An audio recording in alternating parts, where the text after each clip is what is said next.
Okay, check video. Hi, Paul.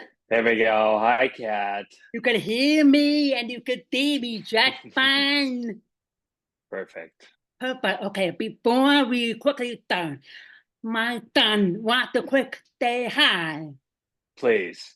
Hi, Paul. Hi, what's your name? My name is Taylor. Hi, Taylor. Nice to meet you. Nice to meet you too. You got a pretty cool mom. Yes, I do. Have a good day. Thank you. Do you watch Hallmark movies? Not really, but Yeah, maybe one day. But I'm a subscriber to my mom. Mine are pretty funny. You might like mine. I do some funny ones. I get pretty silly, so maybe you would enjoy those ones. Wait, where are yours? Where am I?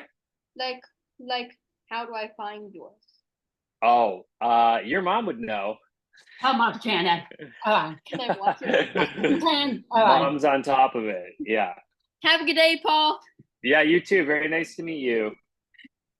Okay. Cute. Thank you. Thank you for coming again on the KatChat podcast. Happy to be here. Okay, first we have Erica, who will be my interpreter, and then we have Sean, who will be your interpreter. Fantastic. So before we get into 3 new movies coming up, I just wanted to check in. How are you doing? How have you been? Busy. Good. I had a really good summer. I spent a lot of time. We live in Vancouver. We really live for summertime. It's cloudy so many months of the year, and when the sun comes out for 3 or 4 months, we just try to live outside as much as possible. And my son is 8 and obsessed with baseball, and so I just did no work this summer. Just enjoyed being outside with my son, and now that school is back to work, and it's chaos. It's been a busy year. Yeah, I know how it is in summer. Like for summer, I don't work. I don't work at all in the summer because I need my summer off. So I took a little bit of break of podcasting here and there, spent more time with my family, my children. We redid the whole kitchen. Oh my. Quite an experience. So, but that's done now. That's not a vacation. That's not a vacation at all. After the kitchen, it was a vacation for like 2.5 weeks until I went back to work. So. Yeah. Fair. Well, it sounds like we had pretty similar summers, I guess. You know, the kids grow up so fast, and it's the best time of year to spend with them. If you don't pour all your time into them when they're little, you're going to regret it when you're older. So great minds think alike, I think. For sure. Like my daughter is a freshman in high school, and my son is in 7th grade, and I'm just like, so every year something different. I'm like, hi, how are you, man? Want to do something fun? No. Okay, bye. I'll just be over here crying. It's fine. I don't have a heart. It's fine.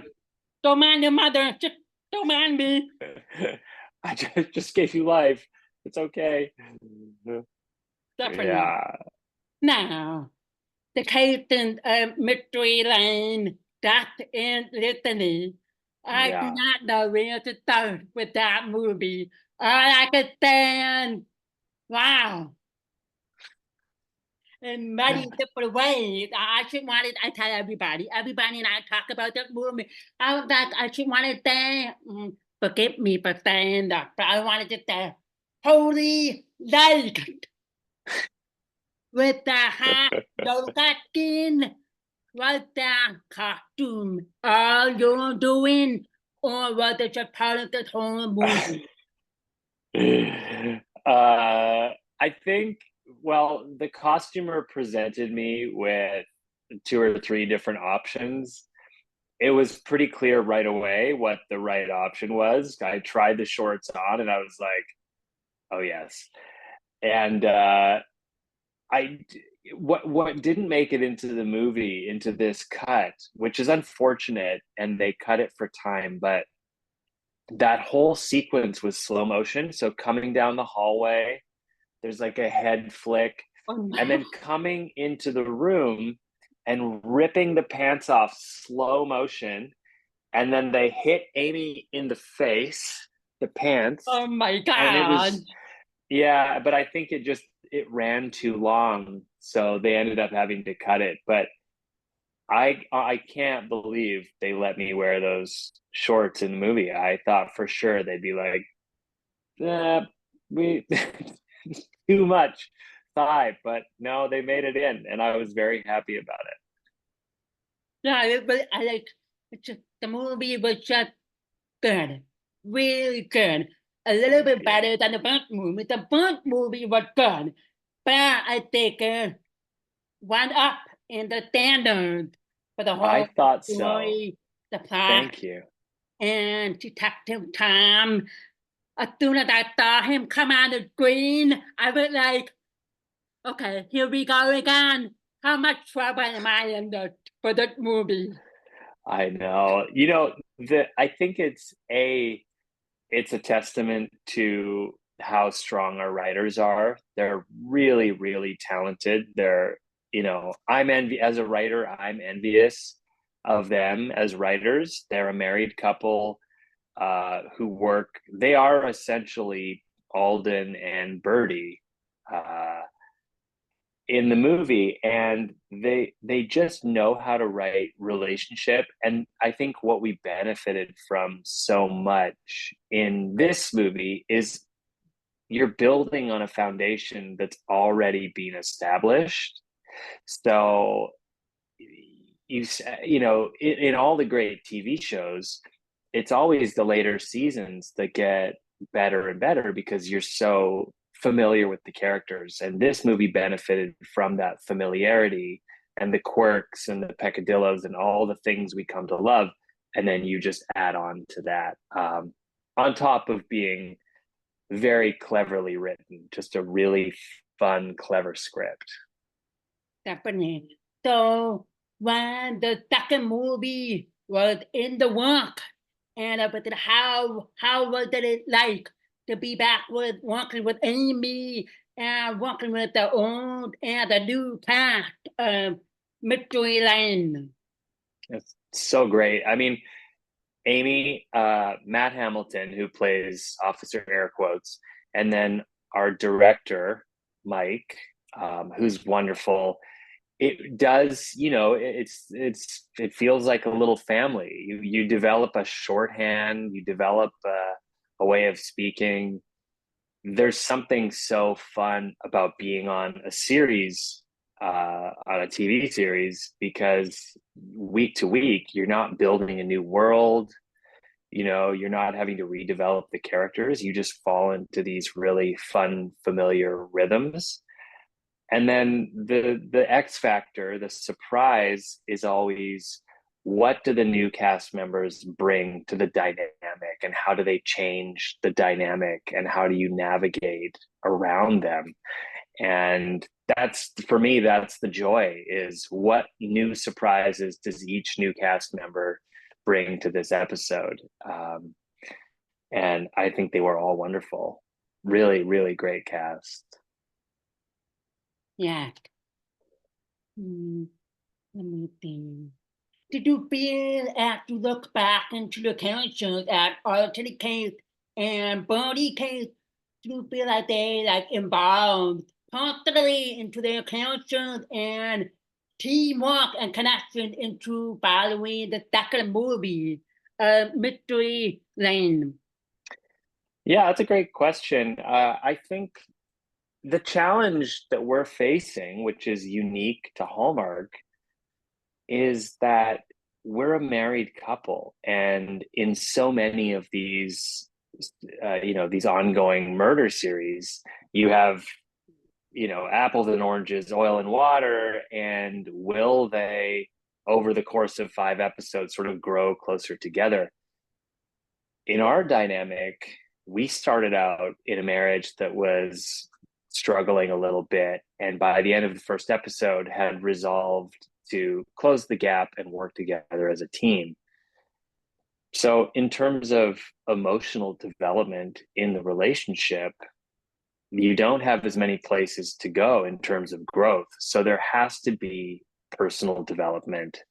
And I think, again, the writers did a really good job of touching on some of those pieces. The characters will ultimately grow throughout the series. That's one of the hallmarks of Hallmark. That's just good writing. And in Alden's case, I think learning to trust Birdie as a team member, first and foremost, and vice versa, Birdie learning to trust Alden. And the death is listening. The idea of listening is very intentional in the title, and the emotional component for us is that we are not listening to each other in our marriage, and we touch on the importance of that. And so I would say the personal growth is, the arcs are maybe less apparent in the second one, maybe sacrificed a little bit more for the fun of the case and the size of the case. But I think we will continue to sort of see these characters grow into themselves. Alden is still growing into who he is as a detective. We'll never see him get serious. We'll never see him get really good at his job, I hope, right? The fun is watching somebody sort of bumble his way to success, and have Birdie also figure out how she fits into this puzzle along the way. Yeah, after I watch a movie like Alden and Thor, of that trying to find A, B, C, D, all the way to D to get them out. Birdie's like, took a lot of professional to do it. I know. Oh, like, oh my God, but there was the clippers, then it was the rapper, then it was the newspaper. I was like, Alden, pay attention, the mountain trying to tell you something. I struggled with that a little bit. I struggled with, how does he not realize right away when he puts his finger through the slipper? How does he not know that there's a mouse in the house? Alden's in his own world. He's a special character. Very different, very unique, very quirky, very, I was Yeah. like, that Paul, that really Paul, that's not really an actual character, that Paul playing Alden. I don't have to work too hard to find the silliness and the quirk, for sure. It comes eerily natural to me. Yeah. How when there was a part in the movie where Tom is to try to stay away from Alden and Birdie when he had to swallow his own pride and went up to Alden and Birdie's front door to ask for help. What was the reaction out of all three of you? Like Tom, Matt, was gonna have to ask those two weirdo podcasty crime lovers for help. We thought it was hilarious. Anytime you can put Matt Hamilton in a situation where he's really annoyed or put out is just pure comedy for me. And knowing how much he disliked us after the first movie and then getting saddled so closely with us in the second movie brought us no end of joy. And he plays it so perfectly. He's perfectly cast in that role. And then anytime he gets frustrated, Aimee and I lean into it with a dance, a really big dance, just to annoy him as much as we can. This whole bit in the movie of getting into his personal space really started in that scene when we're first in his office and he's looking at the computer screen. We just started to realize how funny it was to just constantly be like pushing up against him. You see my hand on his shoulder and he's pushing the hand down. And because it was a small space that we were working in, that sort of just came about naturally. It was like, well, you guys get off me. And anytime we could play with those beats where we were just annoying him, we would dive in head first. Really fun. Yeah, definitely. So out of the whole movie, I know you and Matt previously connected with another movie, The Three White Man and a Baby. Okay, there's a new one coming out. So we'll get to that at the point.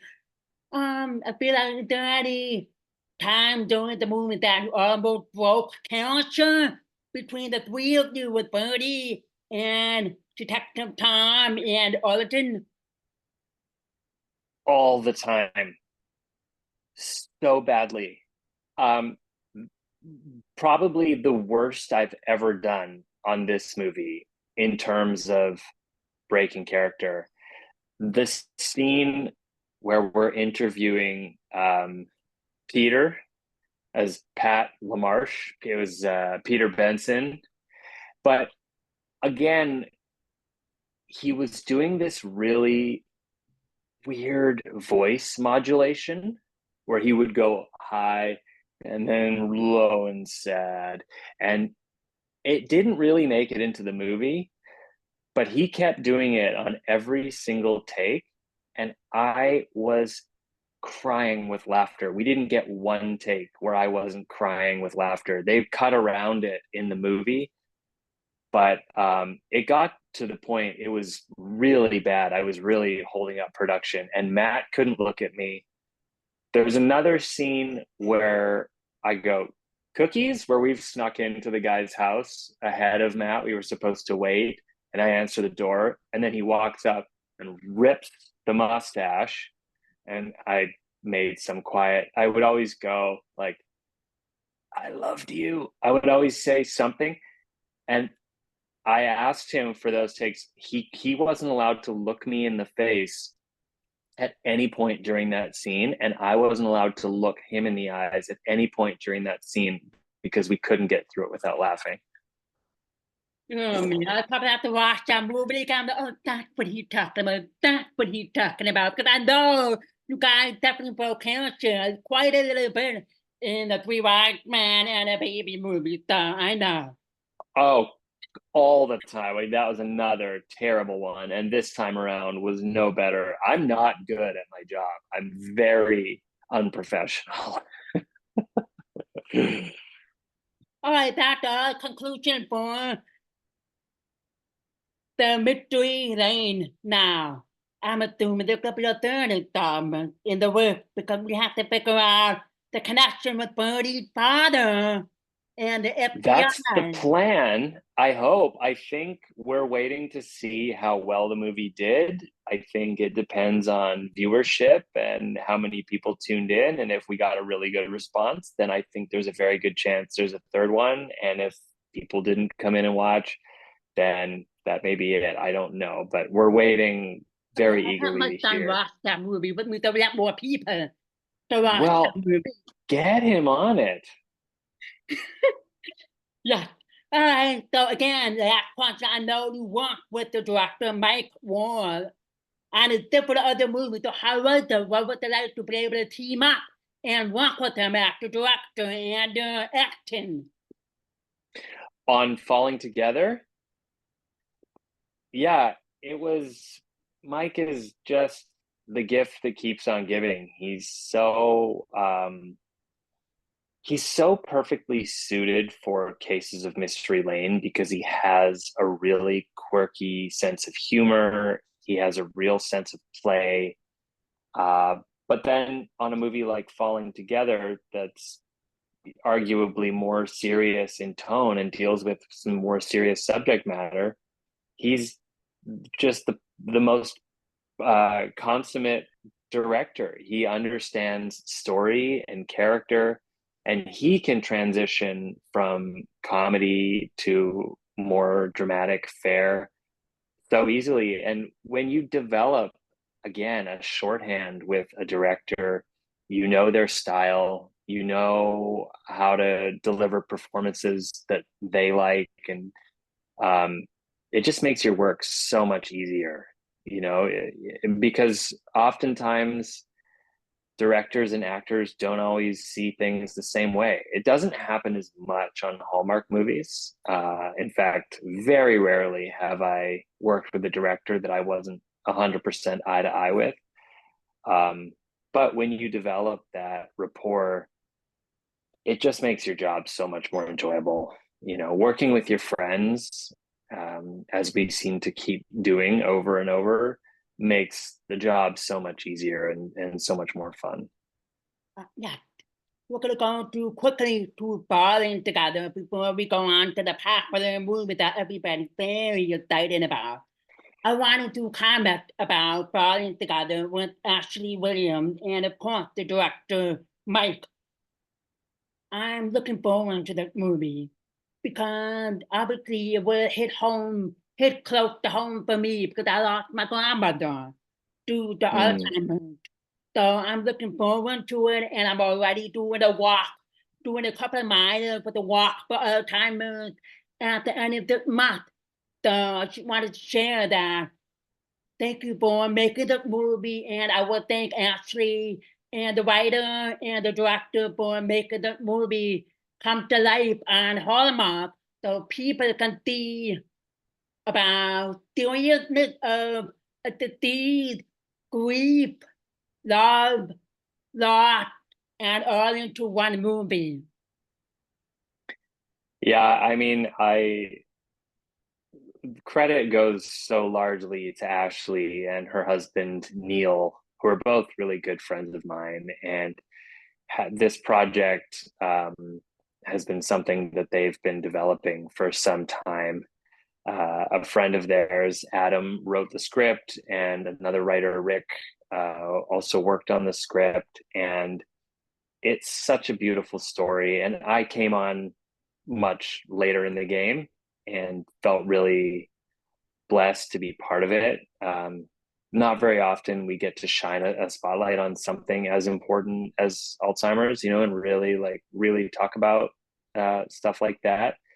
But Ashley's been, you know, directly affected by it in her family, and there are a number of people in the Hallmark family that have had really tough experiences with Alzheimer's, and to be able to tell this story and bring a little bit of levity to it. You know, it's not just a story about Alzheimer's, but it's highlighted in a really beautiful way, and it ties together some of the bigger themes of the movie that we're working towards from start to finish. It's still a rom-com, but it has a really beautiful message in it. It's just a very unique, special movie, and I'm really excited for people to see it. I think you're probably going to want some Kleenex, some tissues at the end. You know, it's we all cried. Ready. Get them ready. Ready and everything. Good. Yeah, you're prepared. Yeah. I'm really looking forward to watching that movie this weekend. So, me too. Now we're going over to the three writer man and a boy. I have to rack my brains. I have to try and remember that one. So, okay, I know what you're saying. The one with the three brothers with different personalities. And a mom, now the boy, before with the baby. Now back forward to how many years later to a boy? He's 6 years old now. Okay, so he steals the show. How would you like to get back to be on the team with Kimberly to start and pull your sleeves up and don't write the sequel one? It was really hard. It was really hard to do. Yeah, it was really tough. It took 14 months to get this script together. There's another writer involved, Russell Hainline, also helped out on the script. I think when you take a movie that had such a great response like the first one did, and was never written with the intention of making a sequel. it was, all of the characters' journeys were resolved by the end of the movie. They'd all kind of found love. Like all of the things that we worked toward in a Hallmark movie had been very carefully, very neatly packaged up for everybody. And there you go. There's your movie. To write a sequel, as compelling as the first one, was challenging, because I think what a lot of people don't realize is so much of what people responded to in that movie was the emotional journeys as much as the fun dynamic amongst the boys and mom, but it was the really deep emotional struggles that all of these characters were going through. And so you kind of have to unpack everything. You have to create new obstacles, and you have to bring them all back together, and they all have to have new journeys that can't necessarily be love stories, because we wrapped those up.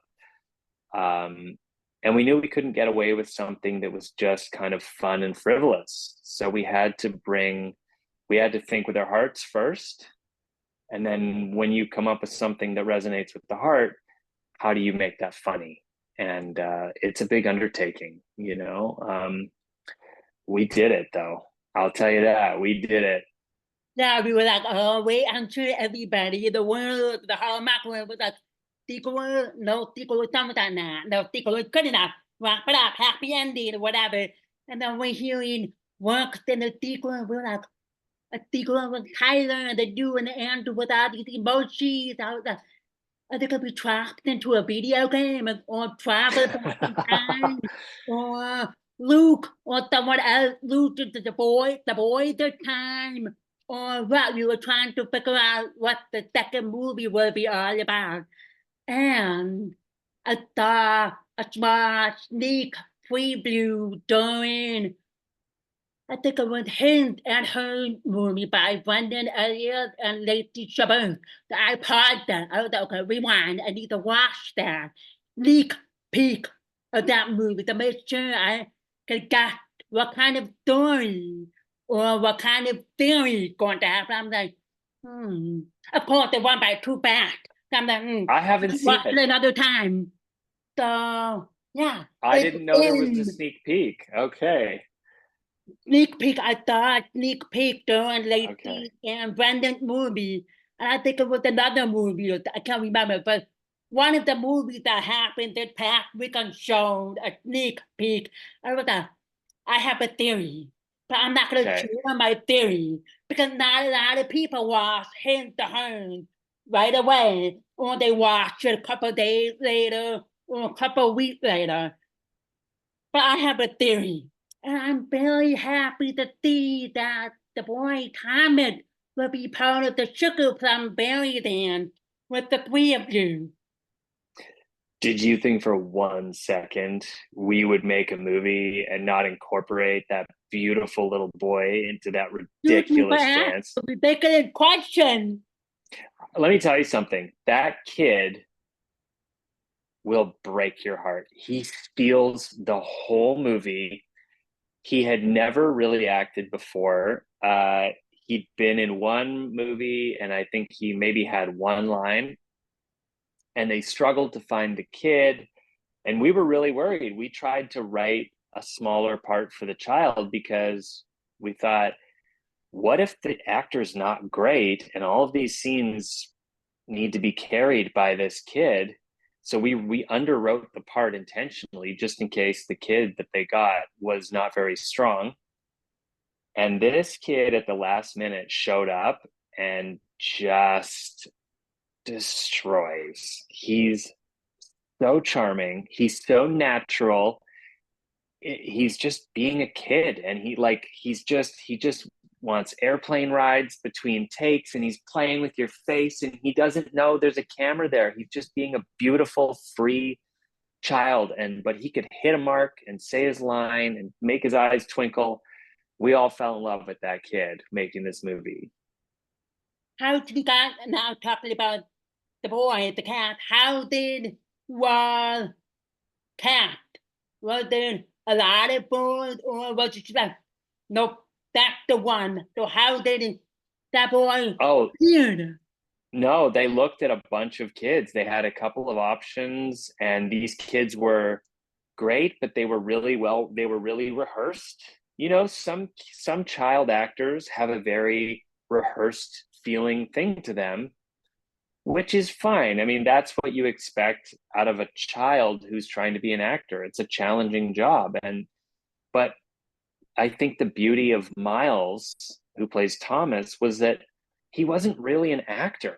He didn't have any of the affect. He hadn't been around, you know, he didn't have his extensive contract demanding all of these things. He was just like a kid who wanted ice cream at lunchtime, who just was happy to be on set and so excited to be part of this thing, that he had none of the things that make you kind of go, the kid's a little rehearsed. He just was like this little free spirit somehow. And there's one really beautiful scene in the movie, and I know they kept at least some of it, but there's a scene with Tyler. The kids had a bit of a tough day, and it's one of our bigger thematic lessons in the movie. One of our bigger thematic lessons is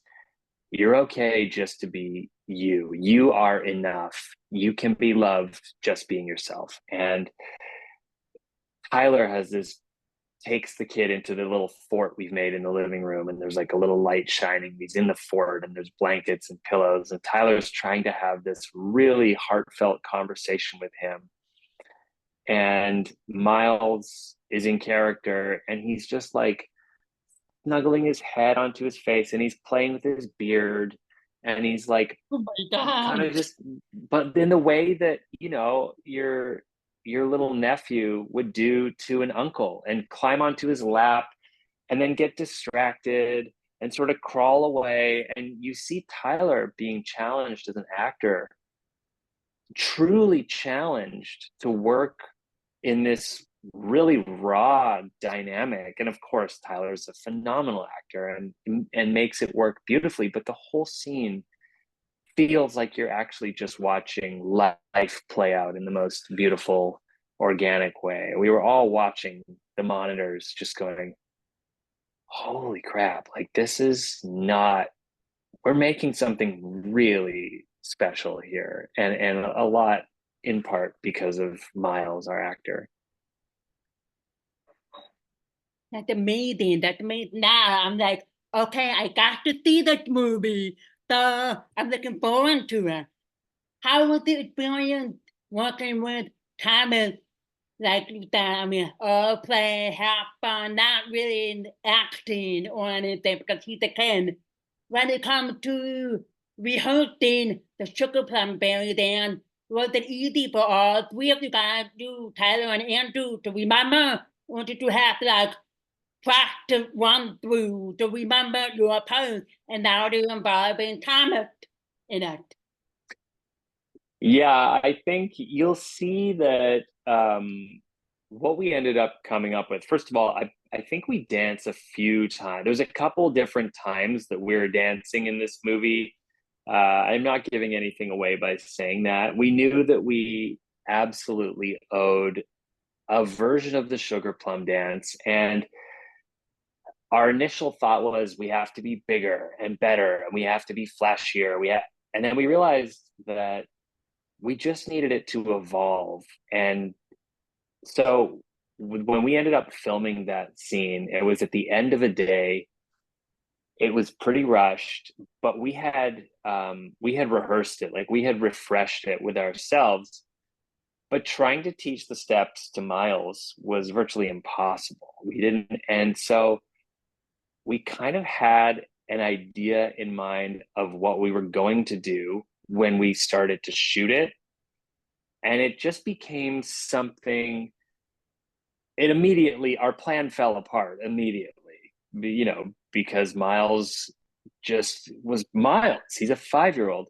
But what happened was it gave us this really beautiful gift of the most organic, silly, like something happened in the moment when you just roll with something's not going the right direction, so you just go with the direction it's going. And what we ended up with was best case scenario for that dance. I don't think we could have been more happy with how it turned out. And it's not bigger and flashier, but it's better. And we just left that day. We were all smiling. We were like, yeah, that was a disaster, and it was perfect. Awesome. I can't wait to see how it turned out when the movie comes out. Me too. Okay, there's a couple of questions I got from a couple of friends and a couple of bands. The first question from Kathy. She wanted to know if you prefer writing movies or acting. They're so different. I prefer acting in movies I've written. The writing is, to me, is puzzle solving. It's very cerebral. And in writing is you're building a puzzle, you're reverse engineering a puzzle. You're seeing the whole picture, and then you're breaking it into tiny pieces that all fit together. There's something I love about that. And there's an element of that writing that you just don't get in acting. But there's a freedom and a creativity and a spontaneity in acting that I don't really find exists in writing. And they just satisfy both sides of my brain so equally. I really do love both.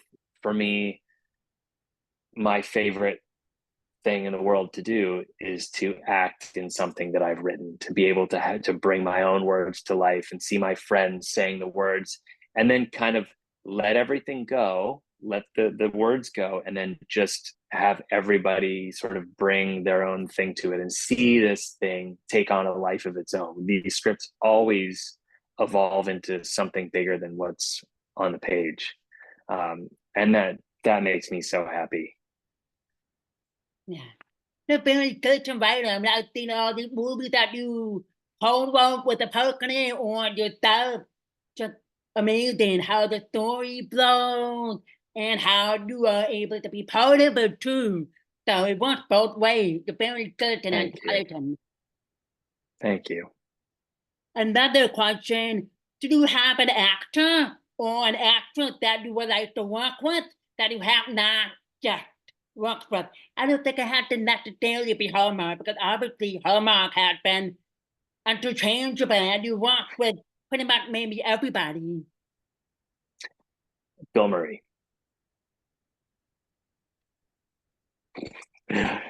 Bill Murray. Good together. I imagine me playing his son in a movie, or Martin Short. Any of the real comedy greats, I would love to work. You know, there are a number of actors and actresses that I have not worked with at Hallmark. I've never worked with Nikki Deloche. I would love to work with Nikki. We've been trying to work together for a while, and it just hasn't happened. But you know, she's so lovely and she's a good friend. And yeah, I'd like to work with Nikki. I think we would make a really good pair. But if Nikki's not available, Bill Murray. It's my guy. Or the other way around. Whatever works. No, I'm gonna give Nikki first billing on this one. Of course, Jim. I had a podcast with her a couple months ago, and I was just like on with the moon with her, and I was just like, so it was a beautiful episode. It was a beautiful conversation because we were able to talk about the media of Hallmark movies and how each movie everybody made, not just her, everybody made, and how we were able to make connections or maybe even have a closure in part of loss, grief, or anything. So we were sharing a lot of that in our conversation. Yeah, she's a pretty special person. I'm not surprised that you connected with her. That question from the Instagram user called Hallmark Enthusiastic 247. She wants to know if you have a possibility of a second Christmas movie coming up besides The Three Wise Men and a Boy. I may make an appearance in. I might pop my head out in a movie. As far as I know, I'm not starring in anything, but there's a very good chance you'll see me peek out for a moment in one of the other movies. This year got really busy for me, and I would love to have done a second full movie, but it just didn't have the time. And this is a busy year, and I feel really grateful for that. But maybe next year, let's get a petition going, and we'll get me into for next year.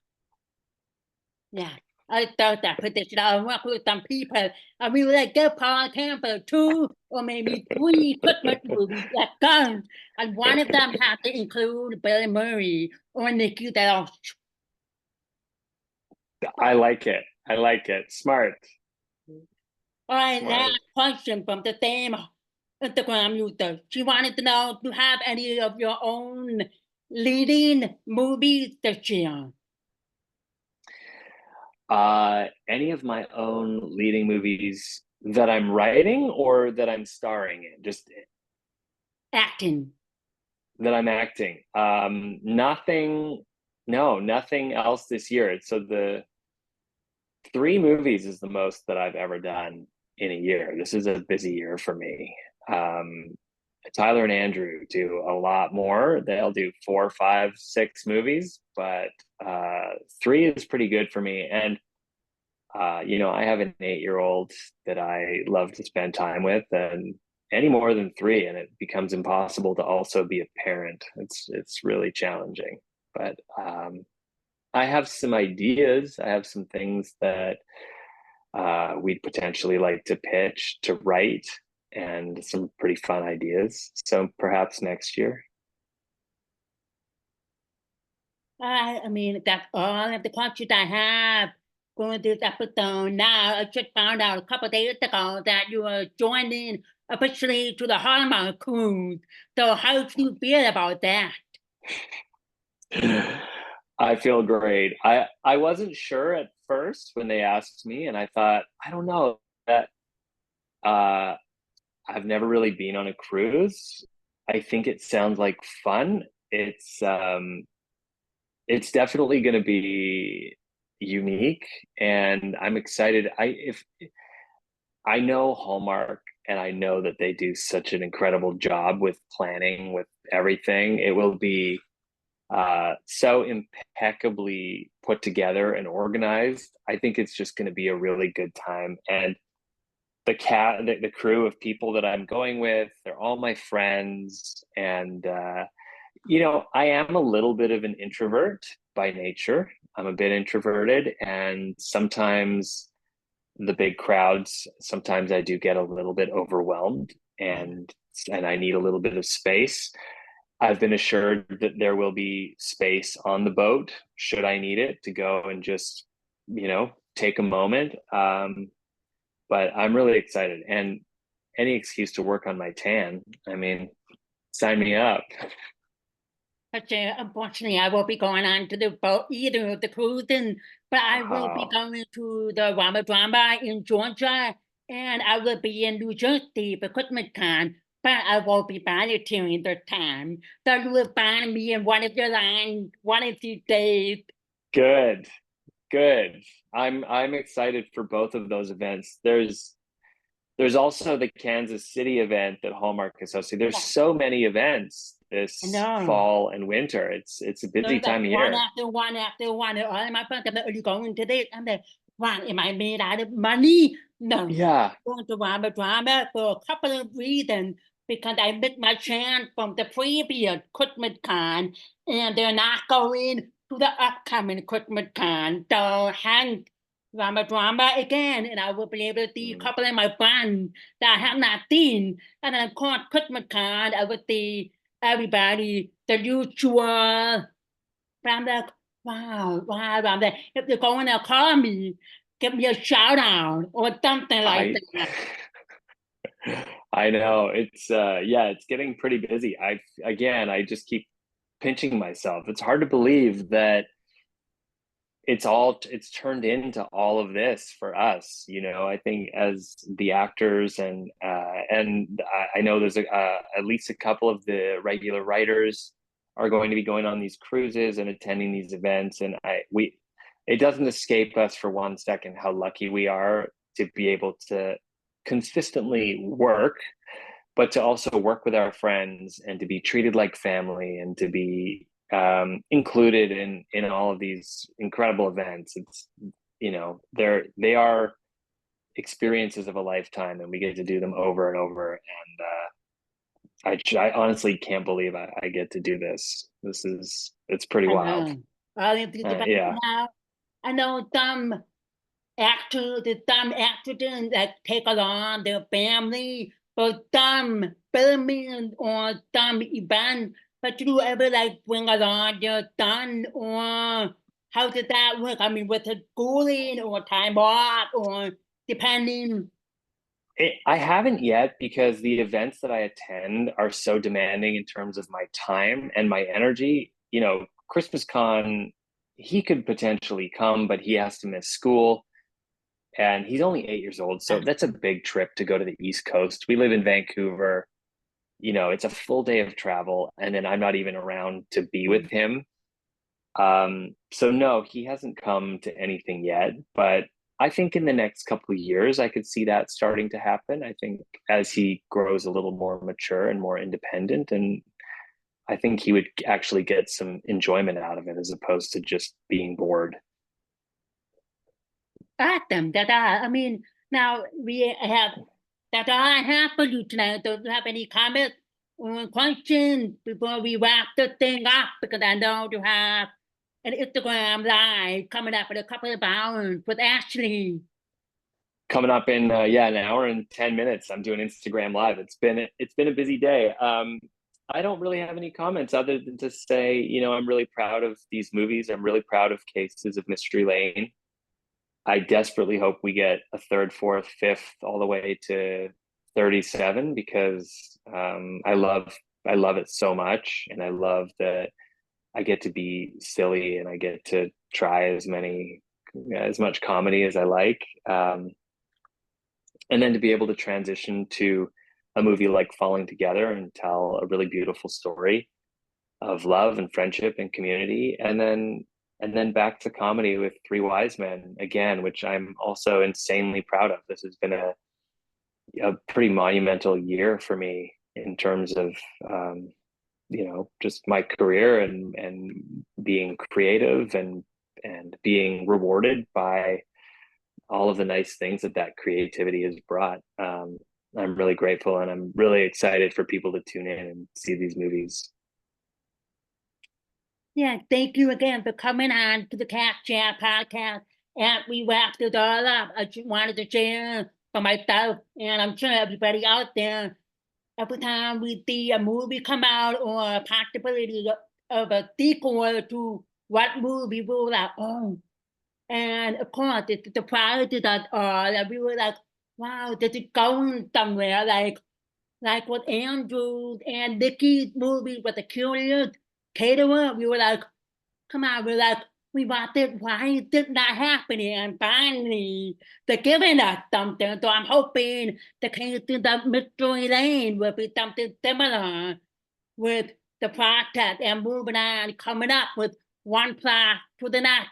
And maybe Birdie and Alden can officially get their detective or investigative badge. And That'd be great. Or we have a baby. Maybe we have a baby. I don't know. never You know. know? How fun would that be? Maybe we'll do a musical episode where we sing. How fun would that be? And then you get by Tom to join them with the time. He's not going anywhere. Nope. I expect him to see the third movie. Maybe he will be more of like a purple threat. Alden, Birdie, and Tom trying to solve whatever mystery we have with Birdie's father. I know that he's involved. If the episode gets made, Tom is involved in the episode. I know that. Definitely. All right, well, that's all for tonight, Paul. I really appreciate you making the time quiet. Checker. Thank you for the time for coming on the KatChat podcast. Thank you for having me, Kat. It's so lovely to chat with you. I see you in the next couple of months. Okay. All right. Have a Bye-bye. good one. Bye, Paul. You too. Bye.